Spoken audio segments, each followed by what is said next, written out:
Hello students, how are you? Hope all of you are fine and safe. Students, today we start our chapter number 6 from our supplementary reader and from moral education. Chapter number 6 is benevolence, means परोपकार. परोपकार करना या जो परोपकार करने वाला होता है परोपकारी. परहित सरिस धर्म नहीं भाई, पर पीड़ा सम नहीं अधिमाई. इस दोहे से आपको ये समझ में आता है कि परहित, दूसरों के हित पर अगर से बड़ा जो कोई धर्म नहीं होता और दूसरों की पीड़ा के बराबर और कोई पीड़ा नहीं होती. Here students, in this chapter you learn about this moral education कि हम जब दूसरे की मदद फिजिकली, इकोनॉमिकली, मेंटली करते हैं बिना किसी सेल्फ इंटरेस्ट के, बिना अपने कोई स्वार्थ लिए हुए, उसे हम बेनेवोलेंस कहते हैं, परोपकार कहते हैं. मैन जो है वो एक सोशल एनिमल है, सामाजिक प्राणी है. तो उसकी लाइफ तभी मीनिंगफुल होगी जब वो बिना किसी स्वार्थ के, अपनी जितनी भी अपने खुद की इंटरेस्ट की जो थिंकिंग है उसे छोड़कर और जब दूसरों की मदद करता है, तो वही व्यक्ति काइंड होता है और हमेशा रेडी होता है दूसरे की मदद के लिए. सोसाइटी में हर तरह के लोग रहते हैं. एक्सीडेंट्स होते हैं, डिजीजेस, क्लैमिटीज में जो अचानक आ जाती हैं. तो इन सारी इमरजेंसीज में अगर कोई सेल्फ मोटिवेटेड पर्सन सामने आकर और विक्टिम की मदद करता है, उसे हम काइंडनेस और बेनेवोलेंस कहते हैं. अगर हम किसी व्यक्ति की मदद बिना सेल्फ इंटरेस्ट के करते हैं तो हमें जो स्पिरिचुअल जॉय और कंफर्ट है वो मिलता है. उस तरह के लोग जो होते हैं वो काइंड हार्टेड होते हैं, बड़े दिल वाले होते हैं. बेनेवोलेंस जो होता है वो ग्रेटेस्ट रिलीजन माना गया है वर्ल्ड में, causing distress to others in the meanest act in the world. हम उसे धर्म भी कहते हैं. Dharma of benevolence and be kind of living creatures and plants.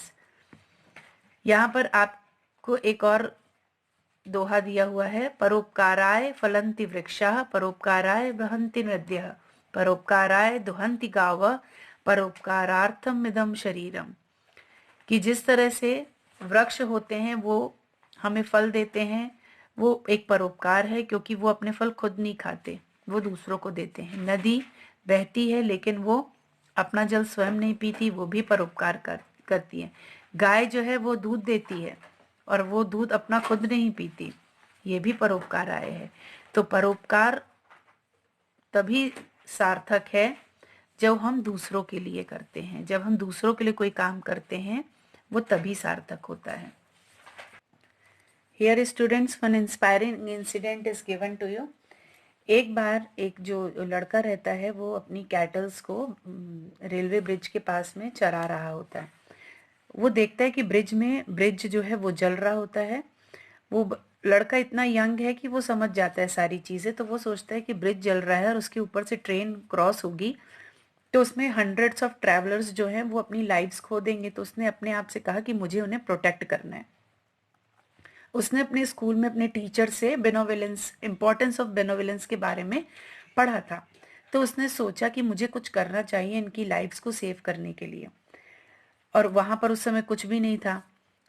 तो उसने उसको कुछ समझ में नहीं आ रहा था. अचानक से उसको एक प्लान आया.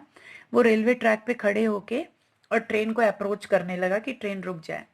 वो ट्रैक में दौड़ रहा था चिल्लाता हुआ, स्टॉप स्टॉप. और ब्रिज जो है वो बर्न हो रहा था, जल रहा था.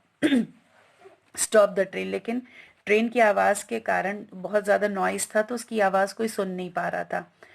और उसके हाथ जो थे वो अपने हाथों को हिलाते हुए स्टॉप द ट्रेन चिल्ला रहा था. उसके चीख को कोई सुन नहीं पा रहा था. लेकिन ड्राइवर ने उसको देखा और समझ गया और उसने ट्रेन को रोक दिया. लेकिन बहुत देर हो चुकी थी. लोगों ने देखा कि जो ब्रिज है वो जल रहा था और जो लड़का था वो उसी ट्रैक में पड़ा हुआ था और उसकी बॉडी जो थी वो उसकी आग की लपटों से झुलस चुकी थी. उन्होंने देखा कि कैटल्स बाजू में कुछ डिस्टेंस में कैटल्स थी उसकी. तो लोगों को ये समझते देर नहीं लगी कि उस लड़के ने अपनी लाइफ को सेक्रीफाइस किया बाकी लोगों के जीवन को बचाने के लिए। सभी लोगों ने उस लड़के के साहस को, इंटेलिजेंस को, स्पिरिट ऑफ सेक्रीफाइस को बहुत सराहा।